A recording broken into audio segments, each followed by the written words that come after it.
Well, welcome everyone. This is DES 109. This is our Graphic Design 1 class. We are on week 2, so welcome.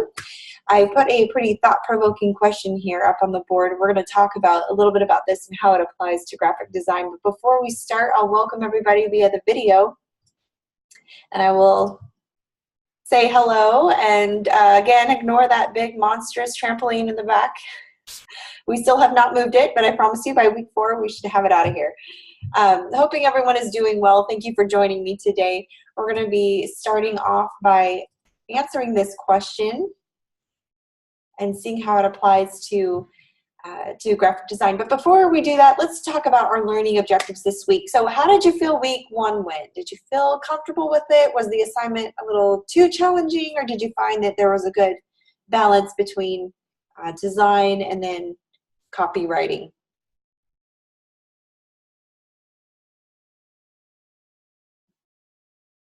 We feel week 1 went pretty well.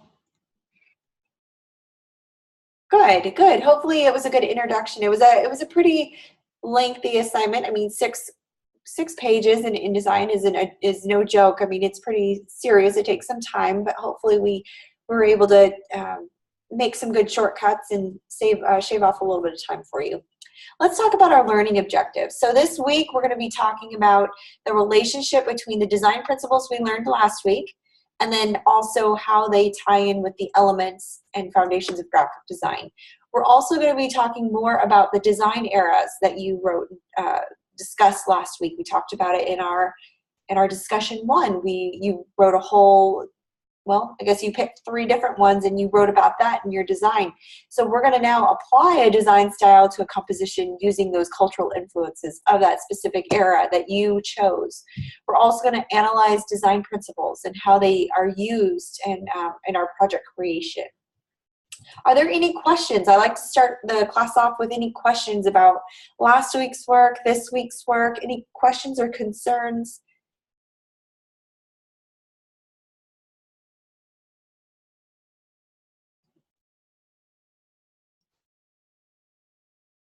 Okay, if there are none, we'll just keep moving. But if you do have any as we go through this, please feel free to chime in. Love to welcome those comments and questions. All right, well, welcome to week 2 of Graphic Design 1. So going back to that question, have you ever wondered just how graphic designers choose where to place text, shapes, and images? What do you think? Is this placement all about random placement, or what? Have you ever wondered how things ended up in the place that they're in? Or I guess now that you've taken this class, has it dawned on you a little bit? Or maybe you could ask yourself why some pieces of design are totally clear and easy to read, while others are completely confusing or maybe even boring. Ooh, do I use that word, boring? In this course, we're going to learn the insider information about what makes a piece of graphic design successful.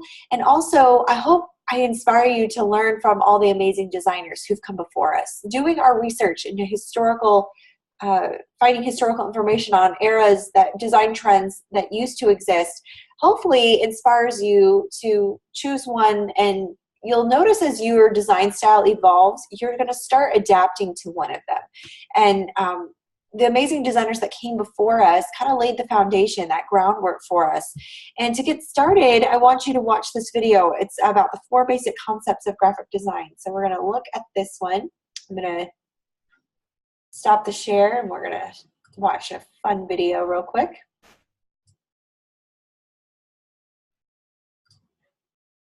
All right, here is our video. Let me know if the sound is having difficulty, but I'll go ahead and hit play. We'll see how this goes.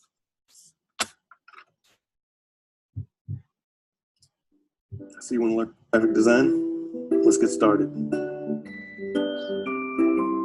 There's 4 basic principles of graphic design. The following is a brief overview of the basic principles of design that appear in every well-designed piece of work.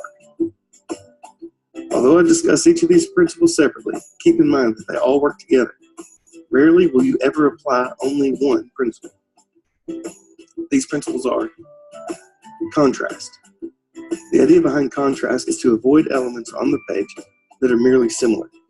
If the elements are not meant to be the same, that make them very different. Contrast is often the most important visual attraction on the page. It's what makes the reader look at the page in the first place. Repetition. Repetition is when you repeat the visual elements of the design through the page. You can repeat colors, shapes, textures, spatial relationships, line thicknesses, fonts, sizes of things, concepts, whatever.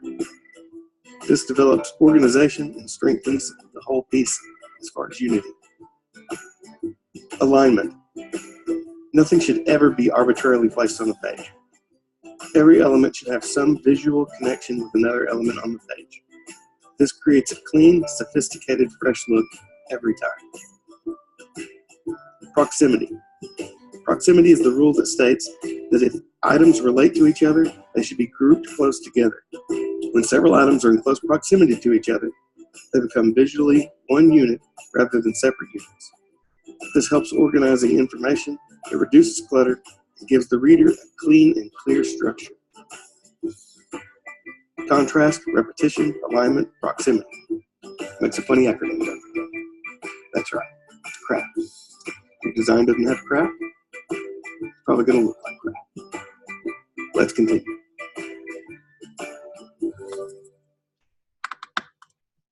All right. So what did you think about that one? It's kind of funny. If your design doesn't have those principles, then obviously it's going to look terrible. So we're going to focus on that. We touched on a little bit last week. If we have time, we'll go into it a little bit more. But that was a good intro for what we're about to discuss this week. Okay, so let's, I wanted to ask the question, what is design? What is design to you? Can you tell me? If you have any thoughts, feel free to throw them out. Creativity, absolutely. Any other words come to mind? What's design? It's definitely creative, for sure. It's visually pleasing, right? The thing about it is, in this course, we're going to learn all about the rich history of design and how to make successful pieces of graphic design for any situation. And graphic design is everywhere. It's anywhere. And as a budding designer, you're now part of that great worldwide creative community. It's mind-blowing sometimes. Absolutely. That's a great word for it. When you see something very creative, you're almost taken back by it. It is mind-blowing sometimes to see a concept in design communicated, and sometimes I go, why didn't I think of that? Sometimes it's so simple. It's even the simplest of designs that make us kind of think twice. So to start this week, we watched that video, What is Graphic Design? And hopefully it inspires you a little bit to kind of up your design game a little bit and to include those principles of design in all of your layouts. So basically what we're going to need to master in these next 2 weeks is defining the 4 basic principles. So remember what those were. Can you name them off? It's the CRAP, the CRAP model. What was one of those words, those descriptive words, the principle? One was contrast, right? Contrast. Name any others? Alignment. There was repetition and proximity. Absolutely. Great job. And basically, these principles of design, they illustrate their usage in a variety of design projects, and we're going to analyze them and kind of look at them a little bit, just like we did last week. If we have time, we're also going to distinguish between proper and the improper use of the basic design principles. So we'll see what a design looks like if it isn't using any structure and what it looks like when it does have these principles implemented. It looks much more unified, much more structured as a whole. And we're also going to continue talking about the Gestalt principles. We'll do a little review on how that impacts visual perception and visual communication. We're also going to apply these design principles in our composition. So have you looked ahead, have any of you looked ahead to what week 2's assignment 2 is going to be?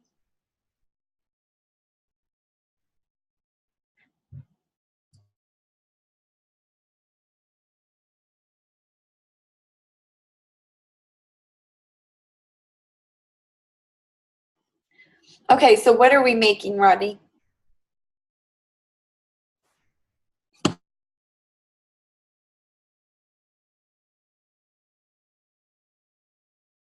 Yeah, exactly. We're going to make a web banner. So, and please bear with me, guys. I'm just coming back from a cold, so my voice is a little scratchy, so I apologize. We're going to be discussing the ways that past design, remember we talked about the past design historic eras and how they influence contemporary design trends. We're going to be taking those we're going to pick a historic era that you featured, and we're going to design a web banner using those cultural influences in our design style. So that's what we're going to be doing. So you're right, it's a web banner. All right, so our week 2 overview briefly, we're gonna have our lecture 2 that will be posted tomorrow morning, and then we're gonna have introductions. That was week 1. Sorry. Discussion 2 is the elements of principles of design, and then assignment 2 is the advertising makeover. So we're gonna take a web banner and we're gonna give it a makeover. We're gonna style it the way that, based off of the historical era that you did research on the following week. For our assessment 2, we won't be having a quiz. This will be another assignment. It's a self-critique and about the design process. So what you're going to do is you're going to write a 650-word page, essay, and then you're going to include your web banner design in your Word document. And you're going to be talking a little bit about that, okay? All right, so we're going to do a few design exercises. I like to start off the class by doing some. If you feel like sharing your screen to kind of show off what you've done, I would love that. That would be awesome. If you'd rather keep to yourself, that's fine. Just message me. I won't be calling on anybody unless you feel like you would like to share. But let's talk about drawing basic shapes. We're going to be working in Illustrator today, so if you don't already have that the software pulled up, please get it opened. We're going to be working through that program. It's also the program that you're supposed to design your web banner in. So we're going to be focusing on Illustrator today. We're going to learn how to draw basic shapes. We're going to use the selection and direct selection tools. We're going to draw with the line tools. We're going to even use the pencil tool and the brush tool. We're going to modify existing shapes and paths, and I'll show you how all this is done.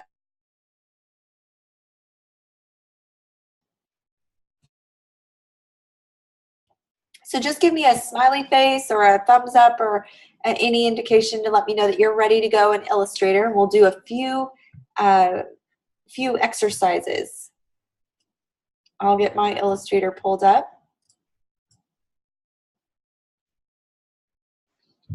And then we'll jump back into lecture if we have time. I usually like to tackle the design portion first, since some of you are on the East Coast and won't be able to stay very long. All right, just give me a smiley face if you're ready to go.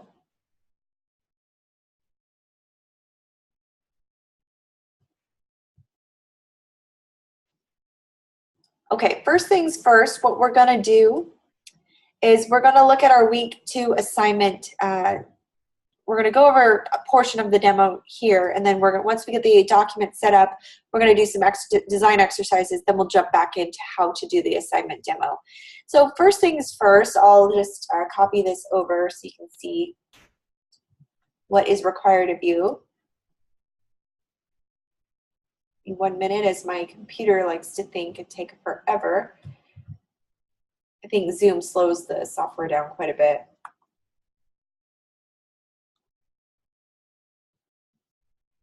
Okay, I'm just going to post the assignment instructions here. If you'd like to pull it up online and you can work like that alongside me, that's great. All right.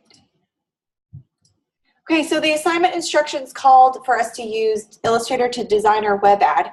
So we're going to go ahead and set up our document in these dimensions. So let's follow along. Let's go to File, New.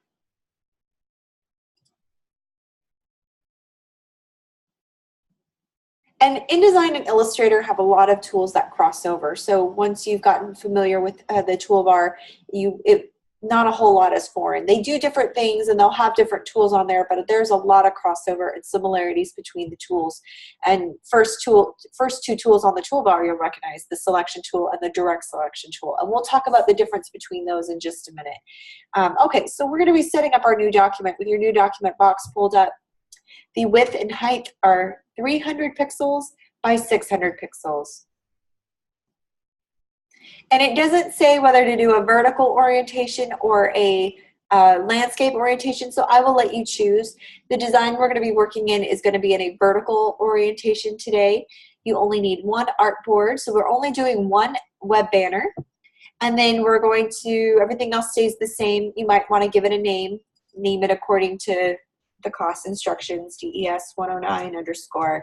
This is assignment 2, and then your last name. So in my case, it'd be Woodland, and just kind of save it according to how the instructions give it. So it's DES assignment 2. Oh, you're supposed to put your era name. So the era name that I'll be designing in, let's say, well, I'll be doing a few demos. So I'll just put era name. This is Woodland. And then you'll hit save or create.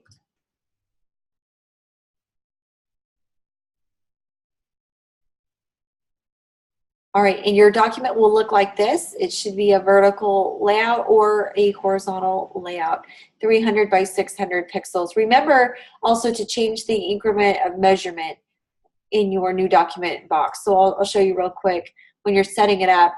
Some of them automatically defer to pixels, but whatever your default settings are, you may have to change them. So I'll pull the box up again, see if it'll let me show you. Give me 1 minute as it thinks. Okay.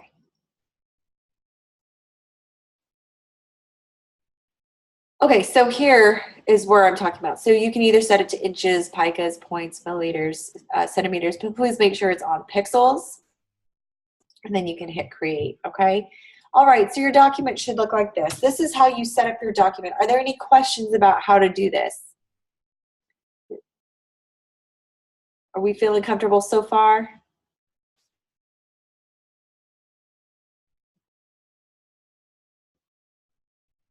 Okay, let me close out of my screen. Ronnie, if you would share your screen for me.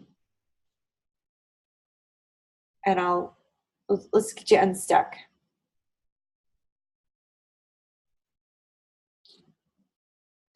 Okay, perfect. So you see where it says points next to the width box? You'll need to change that to pixels. So use the drop-down menu and go all the way to pixels. Here you go. And then you'll change the width to 300 or 600. So it's 300 by 600. And you can choose which orientation you'd like to use. Okay, and then hit create. Great job. Okay, beautiful. So that's exactly what it should look like. Great job.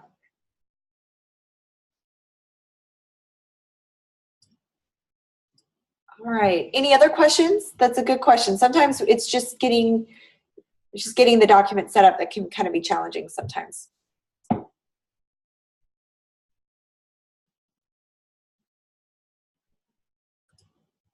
Good question. And I guarantee you're not the only one that probably gets stuck on that part. All right, so let me go to the slide and let's look at what we're going to do. Okay, our design exercises. So the first one I want to do is just talk about drawing basic shapes, okay? Before we get into that, let's actually start with the basics. Do you know the difference between the selection tool and the direct selection tool?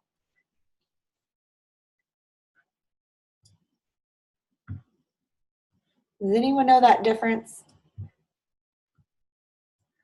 Yeah, it's okay. It's hard to say sometimes. So just so that you know, on this toolbar, the first tool here is the black arrow is your selection tool.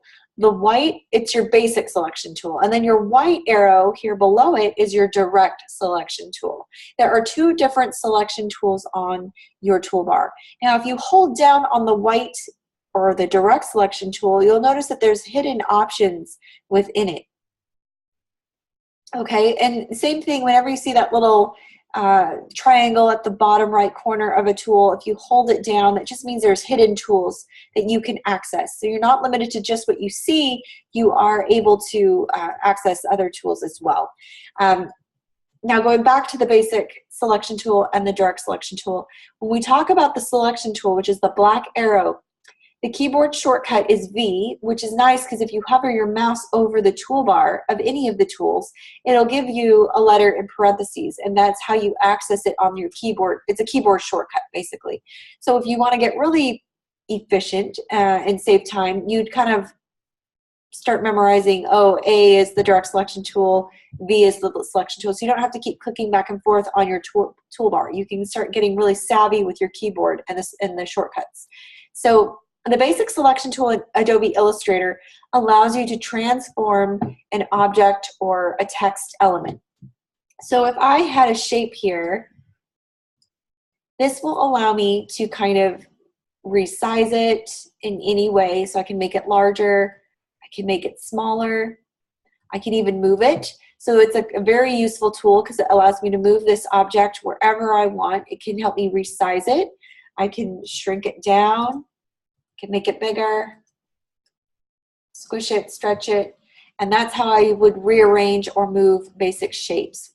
Same thing with the text tool. If I were to put text in here, I can shrink down the text box or extend the text box. Also keep in mind as you shrink it down, if there's text in that box, you'll see a little red anchor point here at the bottom right.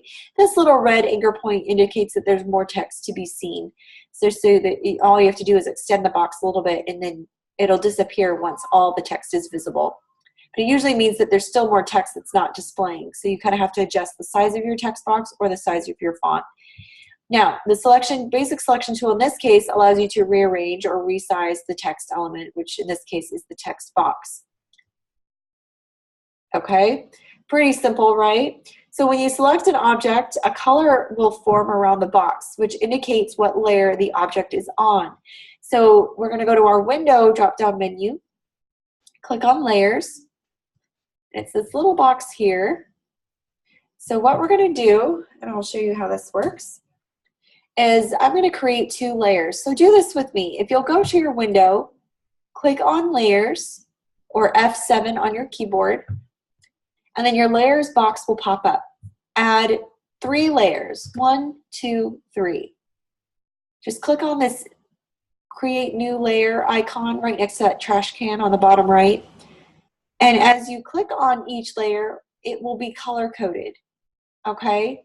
So click on 3 layers, select 3 layers, or create 3 layers, and there's a little color bar to the left of the layer canvas. Now this means that it will color code all the elements that are on that layer. So if you're ever confused as you're working with multiple layers in Illustrator, you will also discover that it's color coded for you. So this also makes it very easy to identify. So for instance, if I was on layer 3 and I drew a box, you'll notice how my layer 3 is labeled green, but so is the element as I draw. Same thing with text. My bounding box is highlighted in green. So this automatically tells me, hey, you're on layer 3. And as I look up in the screen, I can see layer 3 is highlighted. So this indicates what layer the object is on. Now if I were to draw another rectangle, but I wanted to be on layer 2, notice how my box is now red. So if I click on the green or this larger box, it says, hey, you're on layer 3. If I click on the box up top, it's now telling me I'm on layer 2. Okay, so that's what that does. It indicates what layer you're on, and the layers are very helpful. I'm going to pause here and ask if there are any questions. Are you getting stuck here? Do we understand what layers do and how to get them set up?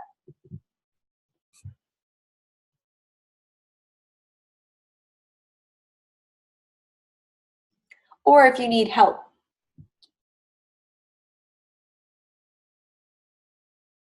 So what's neat about this is that this is because with each layer that you make in your document, you can specify a different color for each one. You can even go and double click on this layer. You want to double click on it. So for instance, on layer 3, if I wanted to make sure that it was a distinct color, I could change it to pink. That would indicate layer 3, or I could do a lavender. I could pick any color here. So I can color code my layers, and it's very helpful. But we'll leave it at green. But that's about as far as into layers as we're going to go right now. It's just how to pull them up, how to access them, and how to identify elements that are on those layers. All right, so that's how the basic selection tool operates. Now when you select an object with the selection tool, you're able to transform it. So as a basic selection tool allows you to transform the boxes. So in this case, I'm going to draw a box on my layer 3. You'll notice that when you select an object, 8 transform little boxes will appear. So you see these 1, 2, 3, 4, 5, 6, 7, 8. You see these little, we call them anchor points. They're these little white boxes, and I'll zoom in so you can see them a little bit better.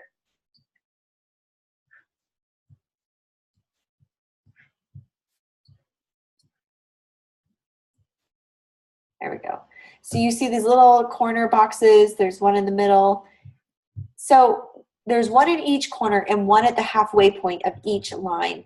So when you select an object, you'll see these anchor points display. And you're going to notice that when you select an object, you will see this in the image on, basically, you can kind of see how it's laid out here. There's one here on the left. And what you do is when you hover your mouse over it, it will change depending on what you want it to do. So for instance, if I hover my mouse on the top, my arrow curves, or my mouse icon, it turns into this curved arrow. If I hold it, it will allow me to rotate my box. If I place my mouse directly over these little anchor points, it'll allow me to resize my box. So this allows me to transform my box. Does that kind of make sense? So you can do basic transformations with the basic selection tool. This means you can stretch an object up and down. You can go like this, make it taller, shorter. You can also extend it from the left and the right. So remember to keep an object symmetrical. And that's the thing, because we don't want it to look squished, especially when you're working with images. So the secret is to hold down the shift button when you're transforming anything. And when you hold down the shift button, it basically constrains the proportions, so it locks it, and it doesn't allow you to squish or squeeze or deform in any way. So basically there's a lot of videos out there that kind of show you how to do that, but the key is just hold down shift and resize your box, and it won't allow you to mess with the dimensions very much. Basically it constrains your proportions. All right, any questions on the selection tool?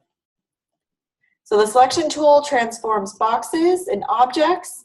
The direct selection tool, which is directly underneath the selection tool, allows you to transform points. So you can select any point of any line segment and transform it. You can select the center, the top left, top right, bottom left, anchor point. Okay, even when you hover over it, it says anchor.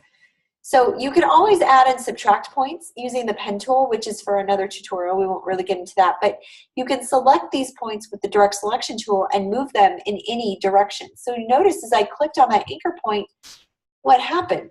Now my shape automatically transformed, right? So not only can you select these points with the direct selection tool, but you can move them in any direction. So I want you to try it out. I want you to draw a shape. So click on your rectangle tool bar here. If you hold it down, there's other shapes that are open to you. There's the ellipse tool, which is your circle, the rounded rectangle, the polygon, and even the star tool. I recommend just kind of sticking with a basic shape for now, but kind of draw that. It can be any shape, even if you wanted to draw a circle. Click on your direct selection tool and then click on any anchor point. And you'll notice how you can automatically transform the look or the shape that you've drawn. Sorry. So almost to a point of the point to you're not able to recognize it. Kind of interesting. So I want you to try that. I'll give you a minute. So I want you to use the direct selection tool and click on an anchor point and start playing with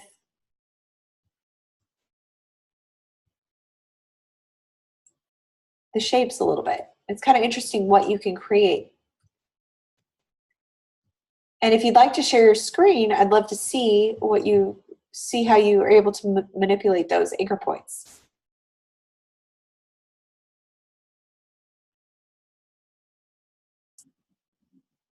You can actually see what effects that you get. If you mess up, just hit Control Z, which is undo if you're on a PC, or Control Z, or sorry, Command Z if you're on a Mac.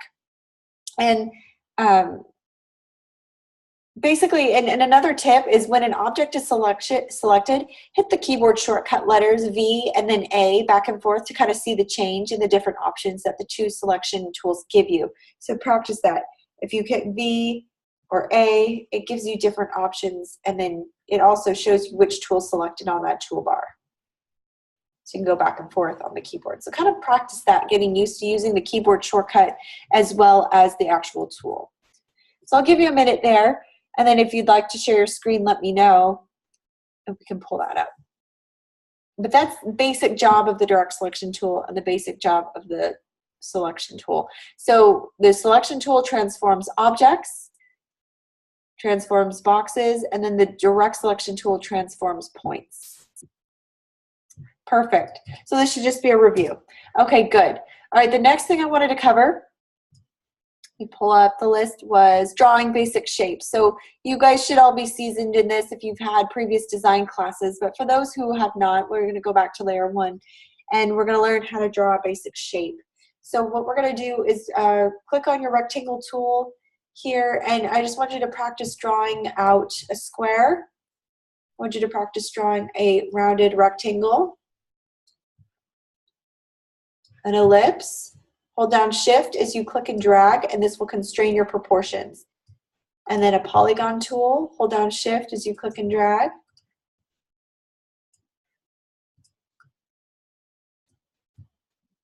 And then you can try practicing the star like that. You can also change the star inset. By double-clicking on any tool, it will bring up some information, and I can increase the points. So if I wanted 20 points, now all of a sudden my star looks like a starburst, which is kind of a cool effect. So I want you to practice drawing a few shapes on your artboard, and then let me know if you'd like to share your screen to kind of show off the shapes that you've drawn. If you want to get really creative, take it one step further, you can click on each shape and give it a different color. So what you'll do is at the bottom of your toolbar, you'll click on your fill box or X on your keyboard. It'll bring up your color picker. This will allow you to choose a custom color for each shape. So once you've chosen a color, you can hit OK, double click on it. There's preset colors that are already set up for you, but this is a good way to practice selecting colors with your color picker. You can also go to Window, Color, or F6 on your keyboard, and you can go to Color Guide, and there's already swatches that you can choose from. It's even art history. Look at that. They've color-coded that for you. So if you click in your art library, there is ancient, Baroque, Impressionism, pop art, prehistoric, Renaissance, Russian poster art. Let's try Russian poster art. So here are the shades that you'd often find in Russian poster art. So that they almost do the work for you, right? Pop art, lots of different colors there. And you can use this drop-down menu to kind of see the color combos as well.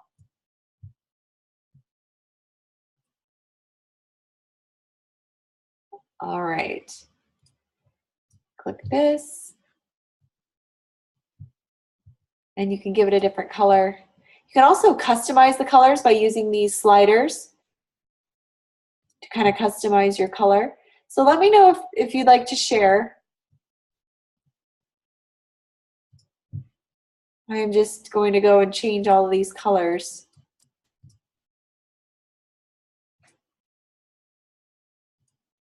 There we go.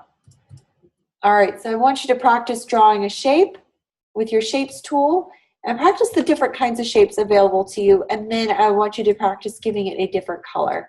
And this is really the basics on how to operate in Illustrator, just basic drawing shapes, going back and forth with your direct selection tool and your selection tool. By using your direct selection tool, you can also change anchor points, kind of change the look of these shapes.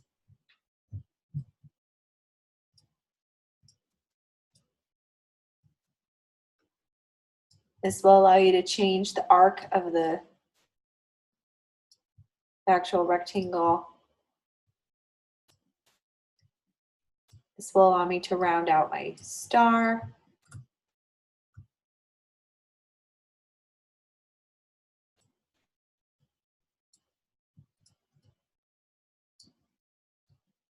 So almost, the shapes almost aren't recognizable once you start playing with the anchor points.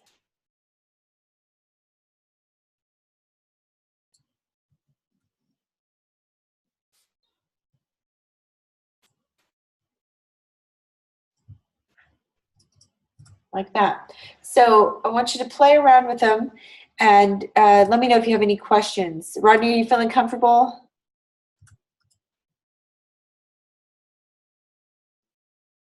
We all feeling good? Okay, perfect. All right, so that's how you draw basic shapes. That's how you change the colors of the shapes. Next thing we're going to learn is how to use the pencil tool and the brush tool. But I wanted to also touch on something really quick. So this is how we're going to use the selection tool. The selection tool is in Illustrator. So the first thing that you want to do is go to your tool panel. And like we talked about, you can select either one of those tools. But we're going to select our selection tool, and you can kind of click away I'm going to draw a shape here. And you can manipulate different points, which gives you a really interesting art piece. All right. So we're going to grab our pencil tool. You'll find your paintbrush here on your toolbar. If you, again, there's hidden tools within it. There's also the pencil tool, which is right directly underneath the brush tool. So here's your pencil tool. It allows you to draw lines. What's also neat is once you've drawn a line, you can click on your smooth tool and go over the path, and it will smooth out any of those rough edges. Kind of connect those anchor points a little bit better. Okay, let me give this a color so that we can see it. There we go. So that's what I've drawn with my pencil tool. If I grab my brush tool, you'll notice if I double click on my brush tool, it'll give me some abilities to kind of change my options a little bit. I'll hit OK. You can also, if you click on your properties, double clicking on it, you can select what kind of brush tool you want to use. So if I wanted to use this charcoal pencil, I can kind of trace it, and it gives me kind of a neat effect. I can also change the thickness of my brush. So if I select this and just change the size of my stroke, and now it gives me a different effect. Same thing with my pencil tool. I can change the heaviness of my stroke, and it gives me a completely different effect. I can also, there's a way to download extra brushes. You can save brushes, you can create brushes, you can add other decorative things to it. There's the Wacom brushes also, and the art pen brushes. There's other libraries, lots of fun things that you can include. So let's look at those real quick. Give me 1 second. Okay. So you can select different brushes. So in this case, I'll use, and kind of click on it, drawing already, kind of see what it does. Gives you a different look with each one. Kind of interesting, huh? I can even click down here at the bottom left for a more artistic look, calligraphic. We do calligraphy. I click on that one. Or I can do more of a fancy line. So I can grab my brush here and draw, and that now becomes my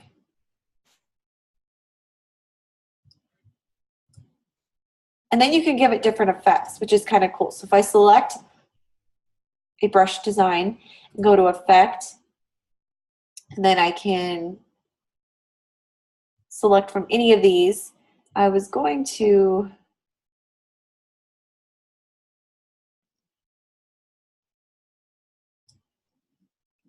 show you what it looks like. I can give it a little effect to base on these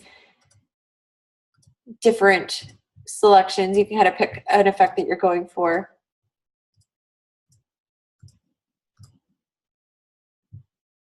Kind of like that one, so I'll hit OK. All right, so there's different things you can do, but the brush tool is really handy if you're trying to highlight something, if you want to add an artistic design. Another thing that designers often do is they'll bring in an image on one layer and then trace it with another. So let me see if I can find one to show you. One second.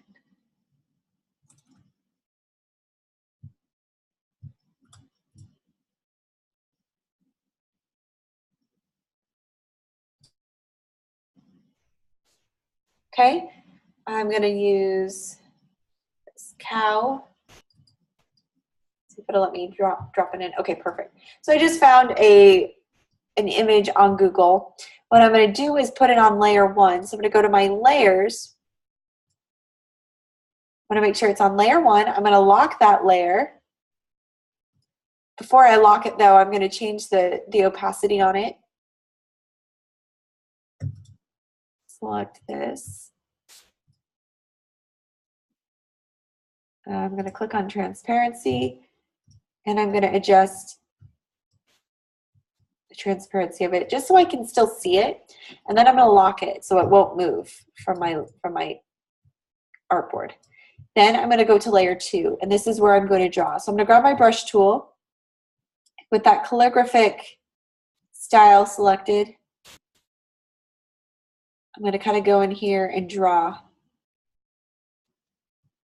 And it's really handy, kind of nicer to use than the actual pen tool. This is often how you'll see a designer get a certain effect.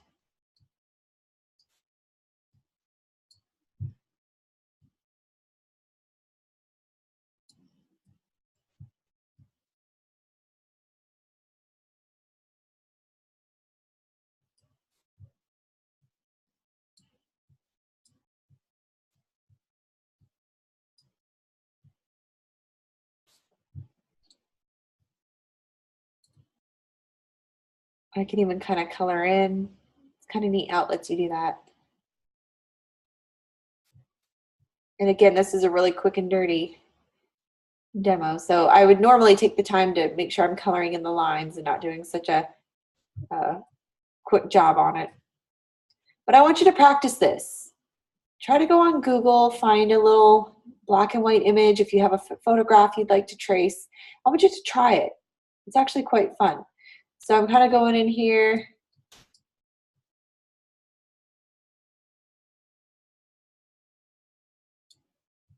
All right.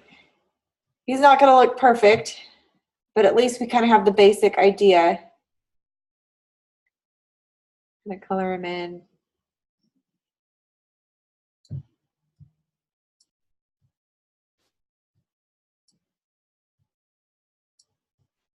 All right, now I can hide my picture, and now I have traced and drawn the image that I was trying to copy. So this is actually a really cool technique, a really fun tool. So hopefully you play around with that. I'd like you to try to, when we go on break, try to find an image and just trace it. Trace it with your brush tool. This is a really cool technique to use. So I'll go ahead and delete that. All right, any questions so far about how to use the pencil tool, the brush tool, the direct selection, and the selection tool, and then how to draw basic shapes and change the color? Any questions at all before we move forward? So the next design exercise I wanted to go over was modifying existing shapes and paths. We kind of briefly touched on that. If you draw a shape on your board here, hold down Shift as you click on an anchor point, will allow you to shrink it down. If you wanted to change a shape or a path, you can use your direct selection tool. Kind kind of play around with the direction of the path a little bit.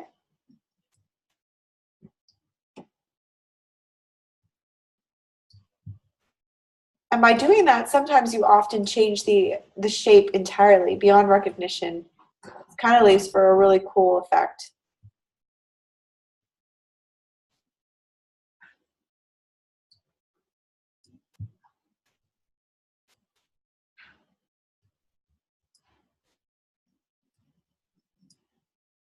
Like this. So what I'm doing is I'm changing the direction of the path.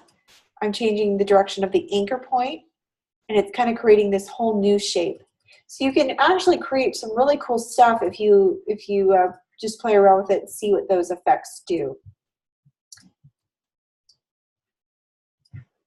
And then I toggle back and forth. You'll often go back and forth with the selection tool to kind of move your object around or resize it. So it's kind of interesting. It's kind of fun. Well, that's it for our design exercises today. Are there any questions about this? Anything we want to go over? These are the basic 5 things that you're going to need to know to lay out to go into our assignment 2 demo. So I wanted to kind of go over the basics before we went over any more information.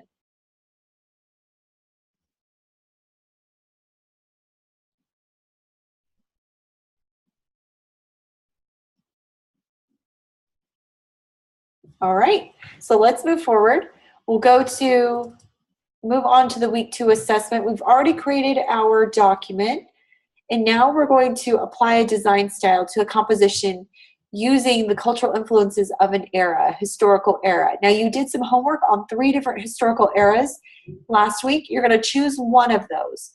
So I always like to talk about why this is relevant, especially with our homework, because when you go get a job and you're in your career, you'll kind of think back to the assignments that we've done. You'll start seeing a connection between what we've been doing and what you are doing currently.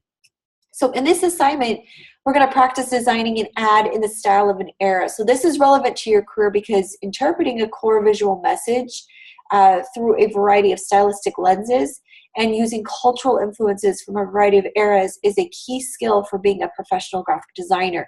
Studying what other designers are doing and have done is a great way to kind of find your style, and maybe you might find yourself mimicking those kind of design styles. So it's really important here to do that homework.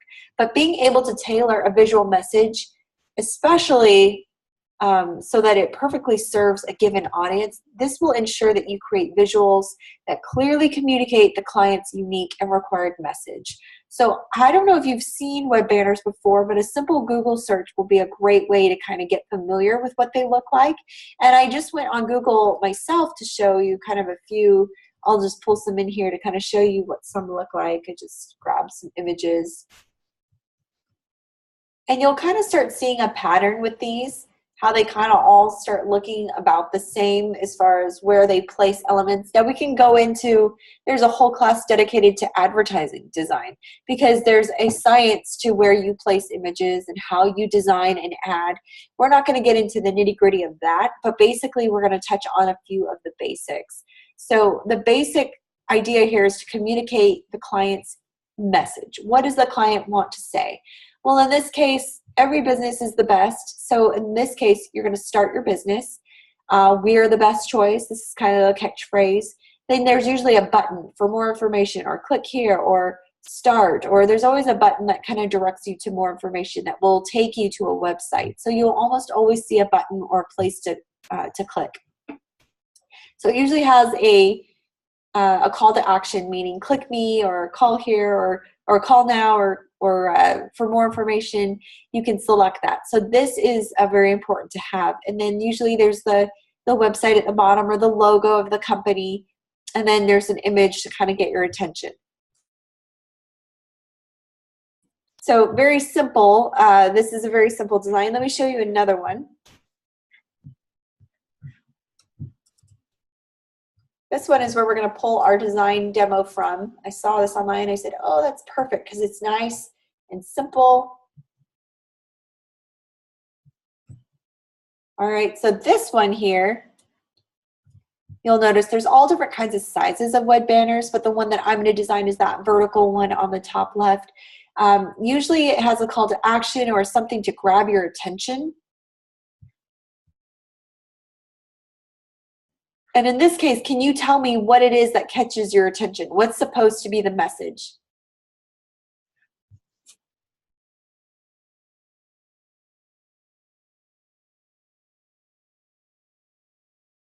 Any guesses?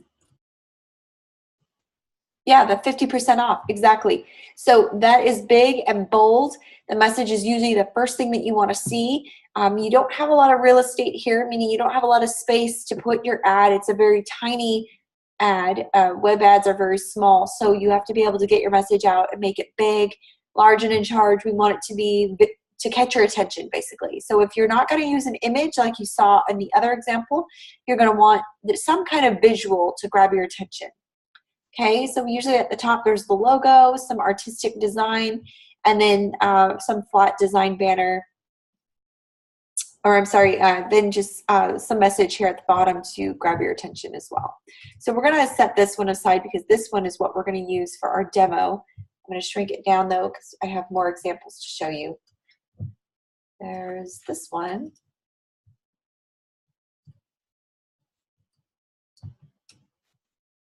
This one's a little blurry, so forgive the low resolution, but I thought this was a good example because it too had a picture. It had some phrase. Again, a big message in bold, big lettering, and then the button, learn more, click here. This is your call to action. So this also has the elements that you're going to need. Here's the vertical layout. We could even do a design like this. We might do this one as well. All right, so we're kind of getting the feel for what these ads are supposed to look like. Let's start with this one here. Let's see if I can pull this one in. Okay, so depending on the design style, if you were designing a Victorian ad, usually the typical design influences in the Victorian era were very frilly or very artsy. There was a lot of detail in the design. So you could add some extra borders and some extra lines, some extra artistic elements in your ad design to kind of give it a more Victorian feel. All right, does that make sense? That's kind of what we're going for here.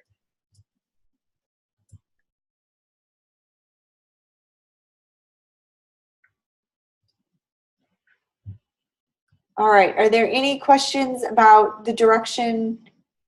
Okay. If your era was one that used simplistic, natural colors, I know that there's some eras out there that promoted simplicity and nature. They kind of went against the grain. Everyone was doing fancy, frilly, and then they wanted to be more modern, more contemporary. There's other ways that you could express that in your design, okay? So what I'm going to do is grab an example for us. We're going to work on this one, and I'll show you how to achieve that look, and then I'll do a few demos so that you can see. It looks like we're almost going to need to go to break, so I'll get started. You can kind of copy this.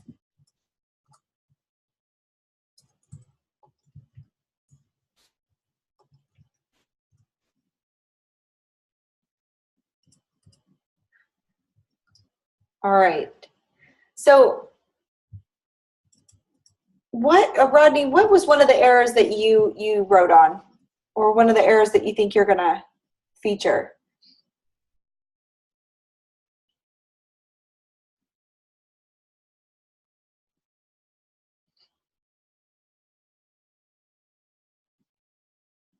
Did one stand out to you?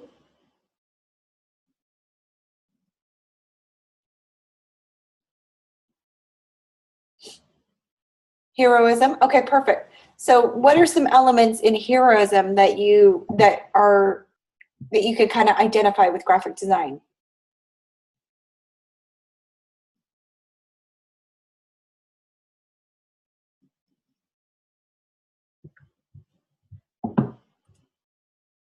There was a lot of contrast. Okay, perfect. So in this case, this ad design shows a lot of contrast in the way that they use is a dark color against the white background. So this would be an element in that you could use if you were going to feature heroism. And in your paper, you can talk about that. So here, for heroism, one of the elements of design was contrast. You can use a dark color against a white background, and that will give you that sense of contrast that you're looking for. So a pretty basic design. You can even start with a basic rectangle tool here and click and drag from one corner of the canvas to the other. And I'm going to kind of this. I'm going to grab a blue.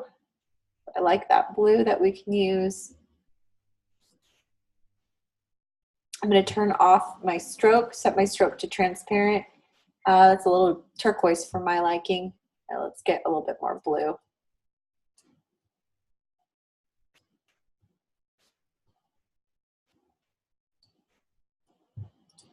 There we go. That's a good match. All right, so I'm going to use this blue. I'm going to grab my type tool.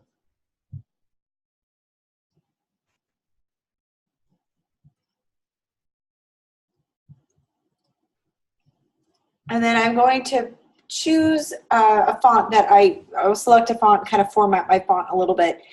First thing I'm going to do though is I'm going to set my layer 1 to be that rectangle. I'm going to create a new layer.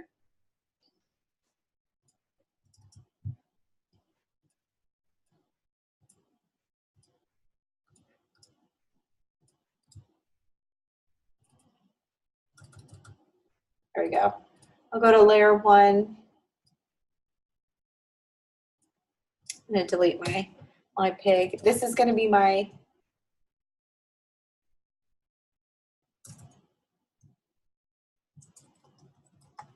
art elements. Layer 2 is going to be my text. So make sure that you're on the correct layer. Layer 2 will be my text. I'm going to grab my type tool. I'm just going to copy this one verbatim just so that you can put whatever text you want in here. Remember, you're advertising a company. I'm going to go to Window, click on Type, and click on Character. And this is going to open up my character box here where I can adjust the type of font that I want.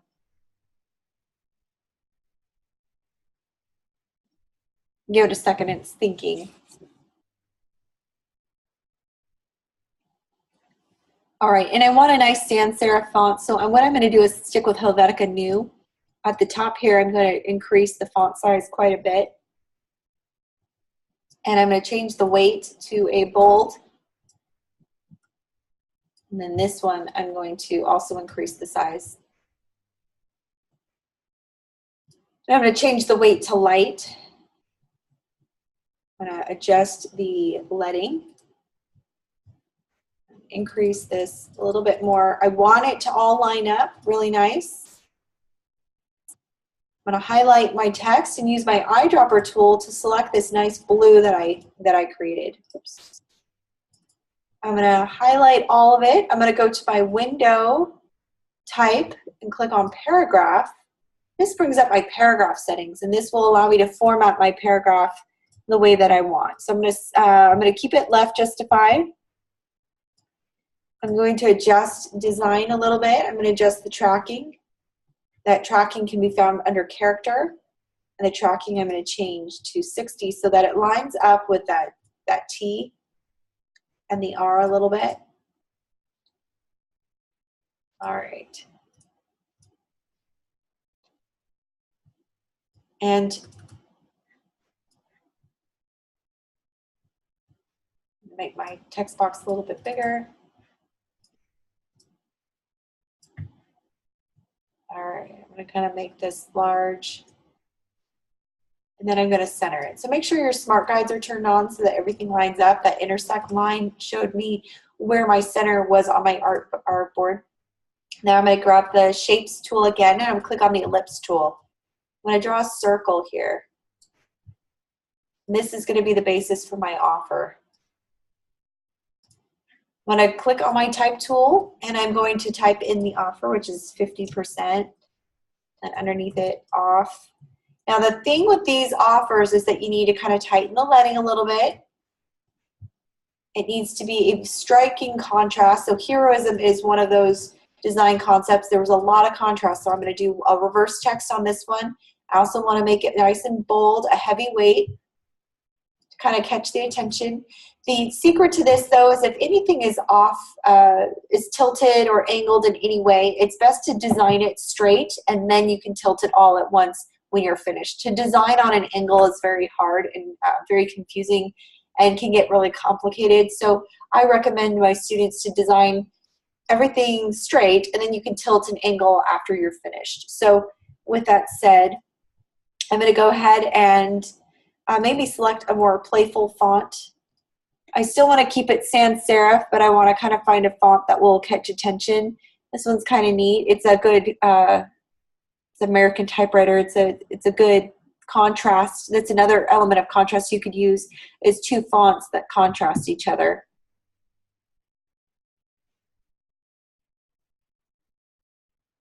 I kind of look through here, see if I can find a font that kind of speaks to me, and I like this more rounded look. We'll try one more. All right, we'll go with this one. This is the Bramley Medium, and I'm going to click on Type, Create Outlines, and now I'm going to tilt it. Now when you create outlines, you will not be able to edit it again. I'm going to kind of angle this. It's kind of off the circle. I'll make the circle a little smaller too. You don't want to cut it off to the point where you can't read it. All right, so then I'm going to highlight both of these elements, hold down Shift and select each one, and then hit Command G or Control G, and that will group them. So now you can move them together and they're locked together. I'm going to kind of center that. You can even make it a little bit bigger. Kind of off to the side. I like having this as the button. This is going to kind of be the button to click. You usually put a company logo or a message here.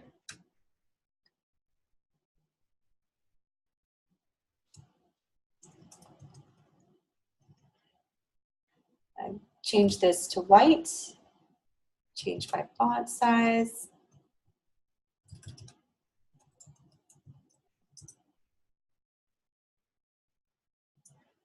I want to change this to all capital letters.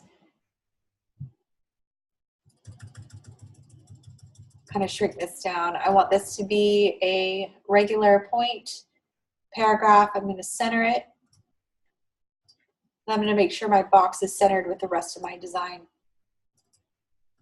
And I'm going to change my font, reverse text. Remember, my color scheme is only going to have two colors, which is blue and white, which is really helpful.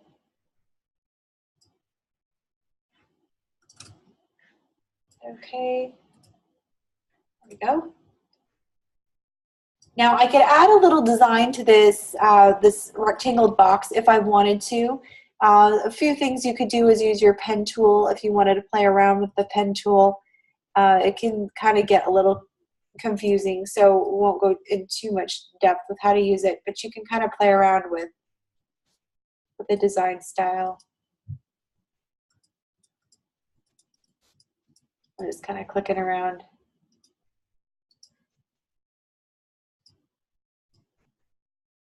I'm going to make this white. And this kind of adds a fun little design to your box. Okay, and it's a little bit more visually pleasing. I was pretty random with my selections of it, but this kind of adds something. And then I can even add another message under this one to kind of fill in space.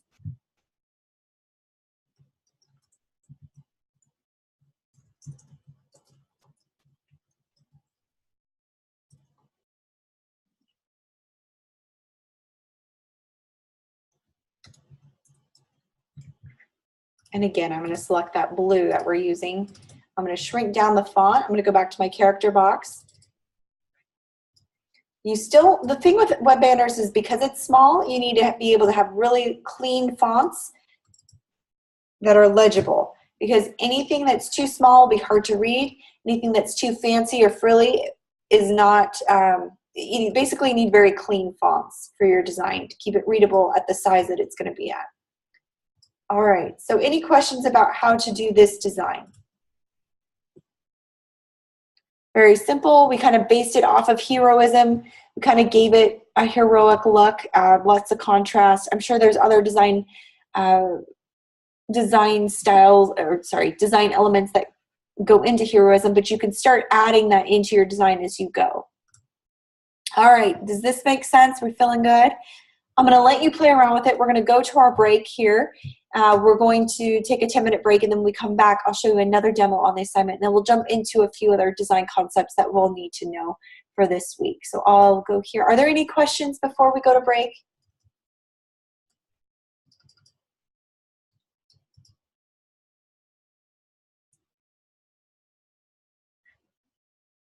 All right. If there are no questions, we'll see you in 10 minutes.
All right, so we are back and we're going to jump right back into our demo. Are there any questions as you've been playing around with the tools? How are we feeling? Feeling pretty confident?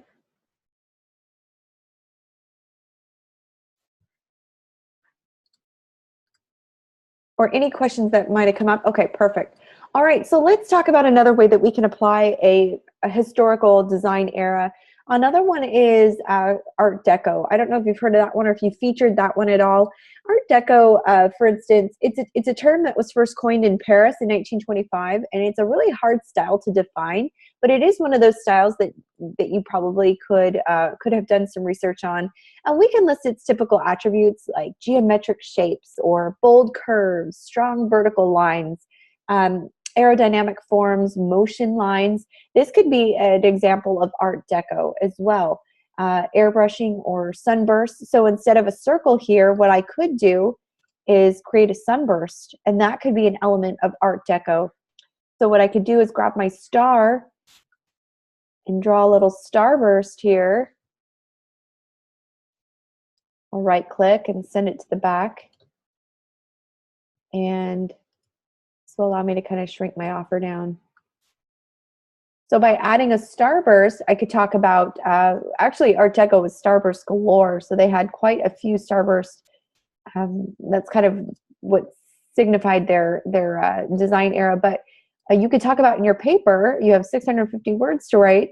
So you could talk about, hey, I added a starburst. This was the way that I was trying to mimic the Art Deco. This was an element in my design that I used. So this could be an eye-catching design element used from that era. So that's also an idea. But this really doesn't do it justice to the style, but this is just a few design elements that were that signified this historical era of design. So another thing I wanted to show you is, what if you have an element that's kind of hanging off the page? So for instance, I want to make this starburst a little bit bigger because I want the offer to stand out. But this starburst is kind of hanging off the edge, or maybe say I want to put it in this bottom left corner. So it kind of is off center a little bit, but also leaves that really nice white space on the right, or a website or something else, or even we could leave it plain. But putting it on this bottom left here will allow me to make it a little bit bigger. But do you see how this starburst is kind of hanging off the edge? Or what if you had an image here that extended beyond the artboard itself? Before we create our PDF, we're going to need to get those, to kind of trim the edges, so to speak. So I'm going to teach you how to do a very simple clipping mask. A clipping mask is something that puts everything within a frame, so that when you create your PDF, you can nothing else is overlapping. You can kind of see what it's supposed to look like. So I'm going to go here to my rectangle tool. It's very simple. I'm going to draw a rectangle from the top of the artboard to the bottom, trace the exact same size as my artboard. You're going to set the fill to transparent, and you're going to make sure it's on the very front layer. So bring to front. We want that to be the first layer. Then I'm going to click and drag outside of my artboard here in the gray area until I kind of trace everything, all the elements that are on my artboard. I'm going to right click and I'm going to click on Make Clipping Mask. Doing that, whoops, make sure that my should be at the very front there. There we go. Doing that should help me tie everything in. Why is it doing that? Oh, I see.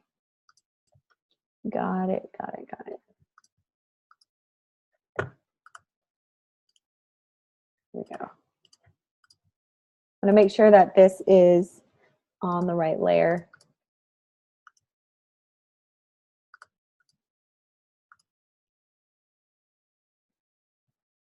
There we go. I'm going to set that to fill.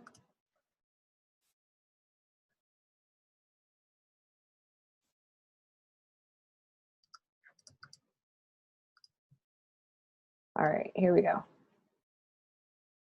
So you'll draw your rectangle tool. You'll have your elements where you want them placed. Make sure it's the front layer. Then we'll highlight everything. We'll right click on them, and then we will click on Make Clipping Mask. And for some reason, it doesn't like that text box. I wonder why it's not doing that. Let's see. I'm going to create outlines and see if that helps it.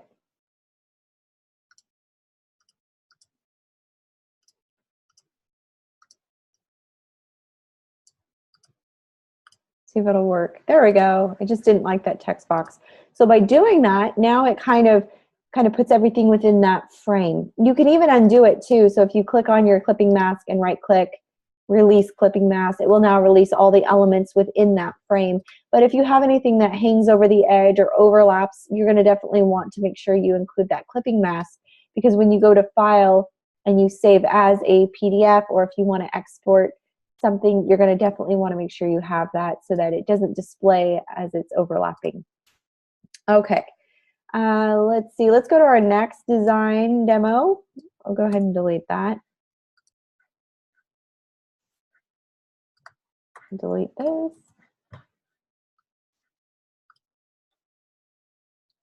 All right, one last design demo and then we will move forward. All right, so I was going to use this as kind of a quick example of something that you could design. I'm going to grab a circle. I'm going to draw 2 circles. So I'm going to hold down Shift, click on one circle,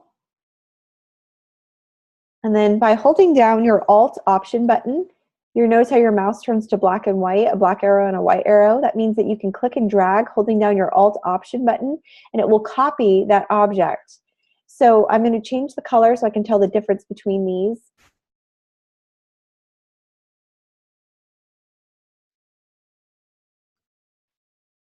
Okay, and I'm going to make this this circle a little smaller.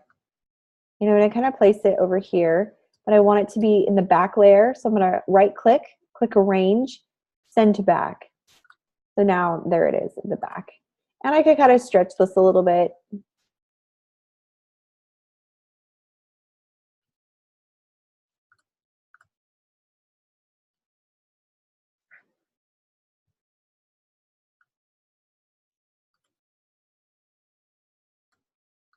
There we go. Kind of gives a neat little effect there. I can even make this a little darker blue to kind of mimic the design. There we go. All right, and then I'll bring this down a little bit because all you're going to see is what is on this artboard here. I'm going to move this character. All right, so this one has a little bit more detail in it, but we can make it work. I'm going to click on the rectangle tool. I'm going to draw this little rectangle here at the bottom. This is going to be my button that I'm going to draw. And I'm going to click on my text tool here. And this is going to be my website. Websitename.com. And I'm going to shrink down the font. So I'm going to go to my window, click on Type, Character. And then this is where I'll change the font size. So I want it to be readable because it is a web banner. And I'm going to center it. Make sure this is all centered. Okay, so I've got my website. I've got my little artistic element here. Now I'm going to use my line tool. I'm going to grab my line tool. Hold down Shift as you click and drag. This will allow you to draw a straight line. I'm going to give it a white stroke. I'm going to hold down my Alt Option button. I'm going to bring it down here. I'm going to select both of them, kind of shorten it.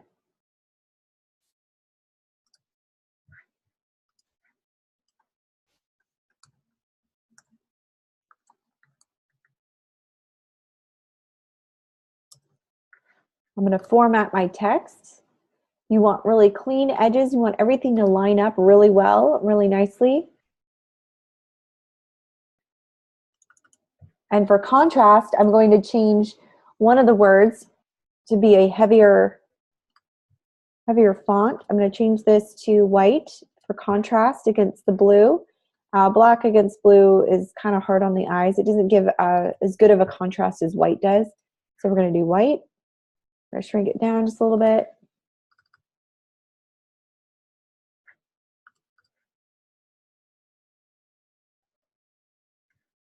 I'm going to select that line if it will let me. Bring it down.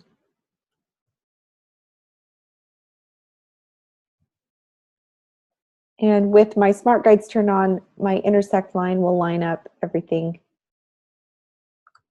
within those lines. You want even amount of space between your elements, your text, your boxes. We don't want any text getting close to the edges. That's a big no-no. You really want a lot of white space, a lot of elbow room within your art, the edge of your artboard to where you place text and images. This is where I'll do my button. I'm going to use the rounded rectangle tool to create a button. And here I'm going to use that, I'm going to use the eyedropper tool to copy this blue swatch that I selected. And then I'm going to give this a white stroke. And by doing that, it kind of gives me the effect of a button. This is where someone can click for more info. I'm going to change that to capital. Another way you can do that is change the uppercase type to type, change case, and click uppercase, and that will change it as well. And I really want this to be small. It's just supposed to be a button. Not very important. Remember, we need hierarchy here, so the important stuff is going to be larger and at the top. I'm going to bring this down and over a little bit.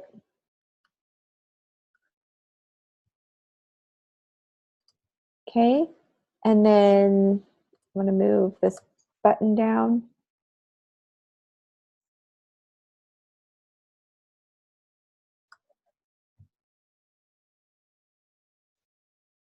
I'm going to make it a lot smaller. Here we go. So in your paper, I want you to talk about, we'll talk a little bit more about what's going to be expected, but just tell me what elements you were using, why you were using them. So if we were talking about Art Deco, they used a lot of straight lines. There was a lot of symmetry. That's what we're using here. I'm using straight lines. There were also curves. We're using the circles to kind of mimic that.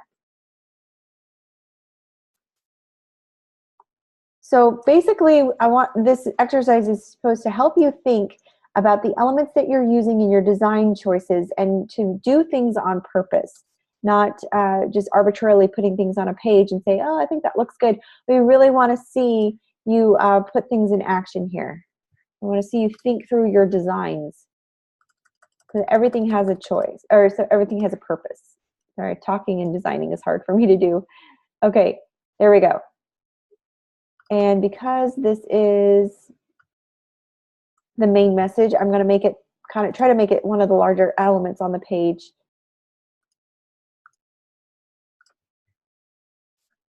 And change the weight of these to add some contrast.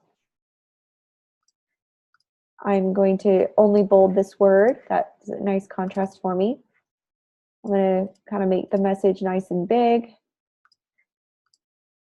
I'm going to make sure this is all centered together, centered on the page.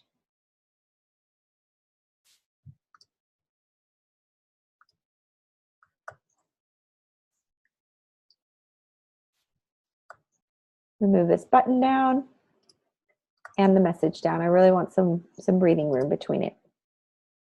Okay, and now all I need is a picture. If you're going to grab a picture, please make sure it's clean and high enough resolution. I'm going to place this picture here. You can shrink it down a little bit.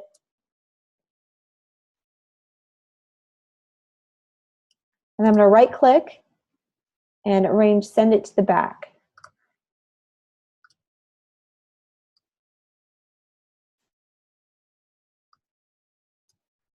All right, and now I just need to place it so that it I need to be mindful of where it's going to cut off the buildings. So this is another way that I can add an Art Deco feel, because I'm using the symmetrical lines. It's all about architecture. This is a really cool way, even with my picture choice, that I'm incorporating this design style. So with everything selected now, you can see everything's kind of hanging over my my artboard. So what I'm going to do is grab my rectangle tool again. I'm going to click and, whoops, wrong one. The regular rectangle tool. I'm going to click and drag a box around all the elements, turn off my fill, set it to transparent. I'm going to highlight all of my elements, right click and make clipping mask. And it will now, now we've created the banner. So you can kind of see that the elements are very simple. We've got the website nice and small down here. We've got a button to press. We've got the message nice and big. I've got a nice picture here, and then I talked about what elements I included in my design.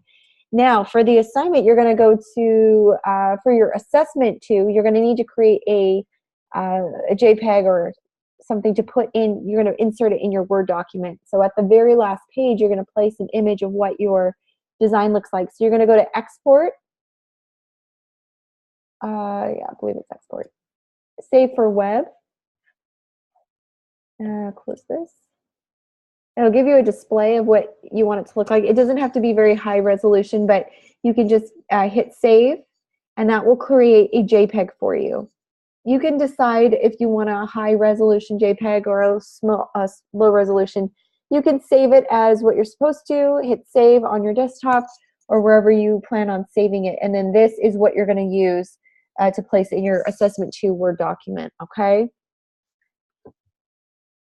All right, any questions about the assignment? Speak now or forever hold your peace. I'm just kidding. You can email me if you have any questions. You will need to save this as a PDF though. So what I want you to do is go to File, Save, and it'll bring up a dialog box. It's very similar to how you would save a document in InDesign. And we're gonna let it, oh, it looks like I already saved it as something. Okay, so if I'm just gonna save it as something, you click down here under Format, you click Adobe PDF, and you would save it as a PDF, okay? When you do that, let's do that real quick. We'll give you a pop-up box here. You wanna set the preset, the very top drop-down menu, to smallest file size.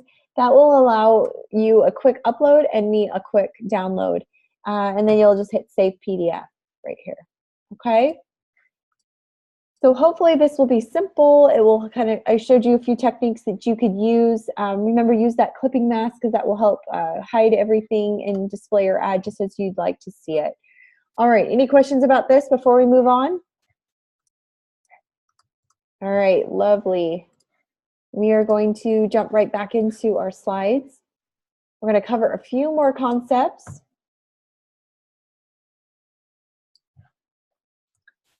Your week 2 assessment paper, I just kind of put a few, this is basically off of your week 2 information, but you're going to analyze a design principle and how you used it in your web banner project. So you're going to talk about the elements you used in the composition, the principles used in the composition, why you chose to use elements and principles that you did. And so these give you lots of prompts for what you're going to talk about. You will need to write a 650 word minimum. Your paper will be that long, and then you'll include a picture of your ad, and you'll export that document. Now, only if you have not turned in your week one work. It gives you a link that you can download to assess an ad. If you didn't turn in your week 2 assignment, it gives you an ad to assess. But please make sure you do your work because this is probably going to be a lot easier if it is yours. All right, I want to encourage you to come to the multi-session on Thursday. It is the same time as we have class on Tuesday. So if you can't come in, you can always email me your project. But again, feedback, you can get feedback before Saturday. This is how you get an A in the class. Just have me look at it beforehand, okay? All right, let's jump into more design elements and principles. Okay, so design, it's as intricate and complicated, fun, and it's very exciting, especially when you get into the business side of things as you start developing ads for advertising campaigns. And there's just always a lot to learn, a lot to do, and a lot to consider when you're a beginner. And sometimes it can feel overwhelming, not to mention the fact that technology is constantly evolving. There's always new software being released, new trends are coming at you rapid fire, always updates to be made. But truth be told, it can get a little overwhelming, like I said. And so I want to slow things down a little bit, and we're going to kind of take you through just a few principles of design. So hopefully This gives you a head start in this creative environment. Also, it's not going to be all inclusive. The rest is required reading under chapter 12, so you can read that and watch the videos.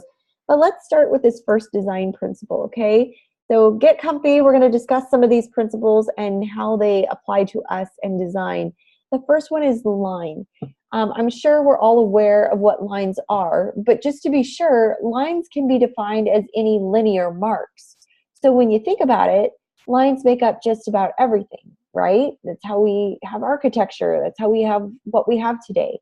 Even these words and letters you're reading here on the screen are made up of thousands of curved, angled, and straight lines. That's what topography is, right? That's another design element. Lines can channel certain ideas too. So straight ones can evoke order, neatness. Wavy lines can create movement, and zigzag lines can imply tension or excitement. So there's a technique applied a lot in photography. It's called the use of leading lines, which do just what they claim. They lead the eye. So finding and emphasizing strong leading lines in your piece can allow you to direct the eye through the entire piece or certain focal points. So basically, lines help to enhance, direct, and create movement, okay? And that's what I want to emphasize today. Now, if you look at this example, I think I have some examples of lines here. Here's some ad examples. So this is web design example, and on this web page here on the right. And this web page has a cool diagonal grid with very strong leading lines that take you down the page, leads you from section to section, and it's in a really swift zigzag shape. It's very pleasing to the eye. There's a lot going on, but it's done so well that it's really artistic even. So a strong use of line is a great way to stylize your illustrations, even your web banners. You can use lines to do that. Let's look at this next one. This is an apparel brand, SNDCT, and by using simple white lines to execute each illustration, what this design as a whole is doing is it's giving cohesivity. It's cohesive, it's recognizable, it's a very distinct style. So I want you to consider emphasizing your use of lines in your design to create an interesting effect, okay? I want you to think about how you can include lines to create interesting design effect. Lines are very versatile. I'll go back here. I want to show you. Lines are very versatile. They're simple, but they're very effective graphic elements that you can certainly master. They shouldn't be taken for granted at all, and you can experiment with them. I want you to play around with them to really kind of see what cool things they can do to add to your design. I used some lines in my demo, and just by doing that, kind of set that message apart, and it added a really stylistic element to my design. It was visually pleasing, but it is a very simple way of highlighting something, and so that's the way I use the lines in my design. The next principle is called scale. Scale is a large part of design, sometimes literally. It's meant to be big. In a very basic definition, scale is the deliberate sizing of individual elements. So you can see here, there's various scale sizes going on here on the left, whereas all the things on the right are all the same size, and that's not what we want. We can create hierarchy by using scale properly. We can also create emphasis by using scale. So in this way, scale helps us make sense of things. But scale doesn't always have to be based on realism. You can size your elements dramatically large, just like I did with my circles in that demo, or small to create stunning effects and to signal which parts of your design are more important and which are less important. That goes back to design, the layout, the hierarchy of our layout. Okay, so let's see some examples of this. So in terms of scale, what is large and what is small on these design examples? Let's start with the one on the right. This poster for the movie Drive. So in this poster, the lead character is obviously the largest one, right? He's been scaled up dramatically, drawing attention to him first. Then the other faces are second because they're small, and so they kind of move down in order of importance. So while the scale is not technically based on realism, as people's faces are generally the same size in real life, but and Ryan Gosling is not a giant to my knowledge, the dramatic scaling up and down of faces helps viewers to get a quick grasp on each other's characters' level of importance, especially in the film. So as well as making for an effective design, this is kind of a cool way to emphasize that. Let's look here on the left.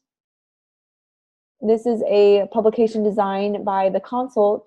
This scales up certain statistics. It's kind of making really boring information visually pleasing.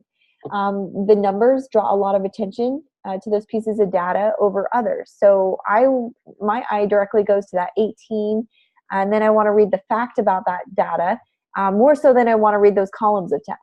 So this is a very visually pleasing way of creating something artsy based off of really boring, what could be boring information. So this is the way that scale is used. And as we're covering these design element principles, there's 20 of them. There's a lot of them. We're not going to cover all 20. I think I'm only going to go to about 4 or 5. But this is the third one, which is color. And color is a really important element of design. Things would be really boring if it was just black and white. Wouldn't you agree? I mean, I know I don't really need to preach about how important color is to designs, but I'm gonna go there anyways, because color is paramount. Color creates specific moods, atmospheres, it channels emotions. There's a whole class on color psychology.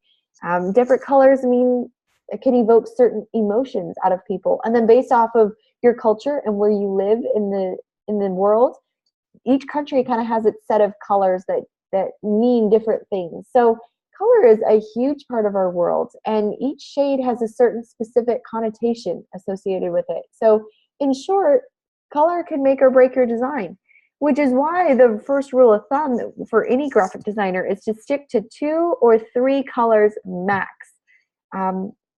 Once you understand that rule, you can break it. But right now, we recommend that you don't go beyond 3 colors. Now, black and white are considered colors, believe it or not. So if you're going to do a black and white scale, now in my design, I used about 4 colors, but they were shades of the same color. So essentially, it's about 3 colors. But you need to make sure that you do it tastefully. So just beware not to do we don't want to taste the rainbow here. We don't want to see the rainbow. We want it to be used to create emphasis. So let's look at 2 examples here and how they work.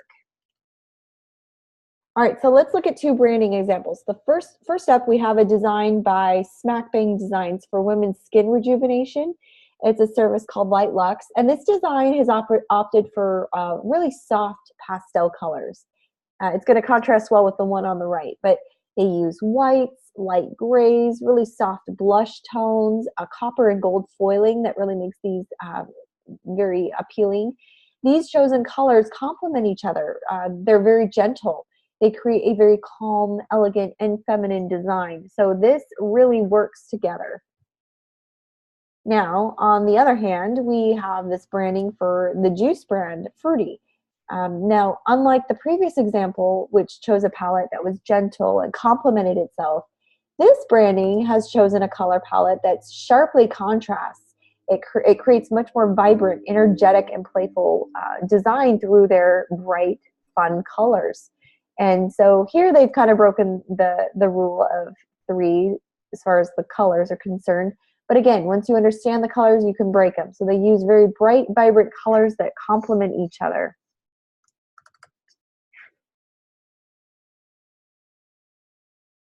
Now, I also want to mention too, in terms of color isn't a principle simply limited to branding elements though. Color expands into everything, and I think it's important to note, even photography, filters and image adjusters. I don't know if have you ever played around with a camera before?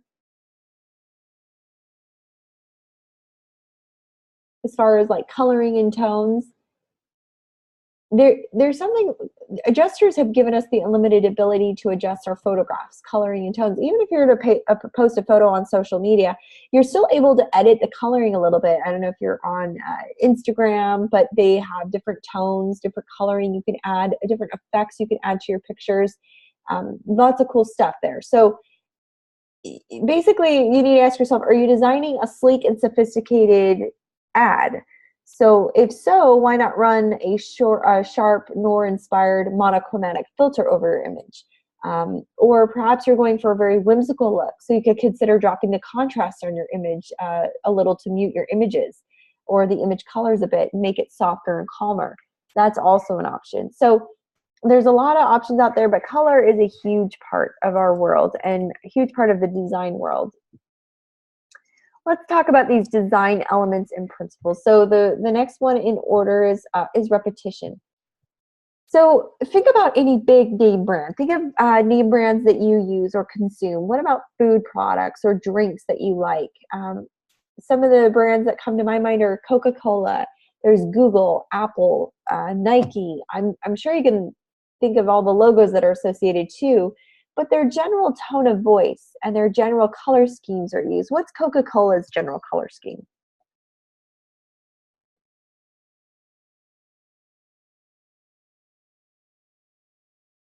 So Coca-Cola's general color scheme is the red and the white, right? The classic two-color scheme they've got going on. Google uses a few different colors, the primary colors. Apple uses well, they used to use a gradient color, but Nike uses the orange or the black and the white. So their general tone of voice and their general color schemes are used, and they kind of coincide with their logos. So why are these things so memorable at the drop of a hat? If I were to say Coca-Cola, you'd be able to tell me the two colors that they use.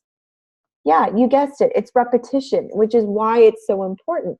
So repetition is a crucial element when it comes to branding design, both in terms of keeping your branding consistent and in terms of tying your items together. So let's have a look at a branding example. Let's look at these two down here. This example is packaging design that uses repetition to create a really beautiful pattern. So patterns don't have to be dull and floral like dusty old curtains. That's kind of what we think of when we think of Victorian era almost. They can be fun and effective. So why not implement repetitive patterns into your next design? That would be a great way to add some visual interest. The thing with repetition is that it's a key element when it comes to branding, but it can also make for beautiful one-off designs. So for example, repetition is a key ingredient when it comes to creating patterns and texture, just like we can see in these visual examples here. All right, so if you want any more inspiration, we can go into more. I also wanted to talk about negative space a little bit. It's one of those design principles that I don't have a slide for, but I also wanted to talk about it. Was, to put it bluntly, negative space is the space in between, the area between or around other elements that form its own shape. The widely regarded king and path forger of negative space was artist M.C. Escher, whose work I'm sure you've seen and been baffled by before, but Escher did a number of tessellations that focused on one shape leading into the next via negative and positive space. So kind of like, can you see the candlestick or can you see the two faces? It's kind of one of those situations. And I'll see if I can find an example and see if I can pull it. No, I don't have it on my desktop. Anyways, what Escher did was he used the space in between objects to create other shapes. So this negative space at work considers everything around and in between your physical design and manipulating that space to form something new. So negative space, when used strategically and cleverly, can really help create truly stunning and clever designs. So I want you to kind of take a look at that, kind of see if you can find examples about that and how you can incorporate negative space into your design. Leaving white space is really good. It's a good way to create a breathing room, an elbow room for your design. All right, so we've kind of touched on a few of the design principles, but as a review on the basic design principles, remember we talked about the Gestalt theory with similarity, continuation, closure, proximity, figure, ground, symmetry, and order. These are all ways that you can create your design to be a unified whole. And remember, we also want to add a good amount of contrast, a good amount of repetition. We want to be repetitive with the way that we format. If I gave any feedback on the last assignment that we did, it was that the design may not have felt unified enough, and that's because we weren't repetitive enough with using the same font size or the same font family throughout the document. Or perhaps we didn't put the images in the same place throughout the document. And that's because this is an element of repetition and unity that we want to include. All right, so there's alignment and balance. This is another big thing. If you're going to use a big visual element, you need to be able to balance it out with something else so that it doesn't look too lopsided or too heavy on one side. We want to be able to create this sense of balance and alignment with our designs. Okay, and then there's proximity and grouping. Remember, on these designs, I want to be able to tell, you need to be able to group elements according to where they need to be. They need to be grouped. If it's text, then we're going to group the text and the messages towards the top, right? The most important message is going to be towards the top. Whereas the smaller, less important information like the website or the web or the click here buttons for more information, that'll all be at the bottom. So proximity and grouping will tell us where the more important information is going to be. And that's usually at the top or the first thing that you see. And then you'll group the less important information at the bottom.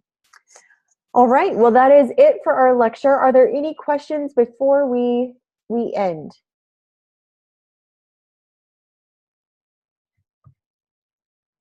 If you have any questions, please feel free to email me or reach out.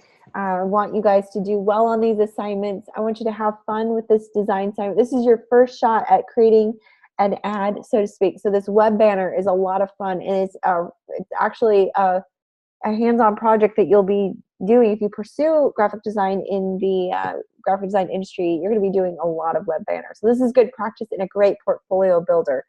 So if there aren't any questions, we'll go ahead and end class today, but I appreciate those who came to class, and I hope that, and those who are watching this via the recording, I do appreciate it, and hope you guys email me or reach out if you have any questions at all. Thank you, and have a great Tuesday night.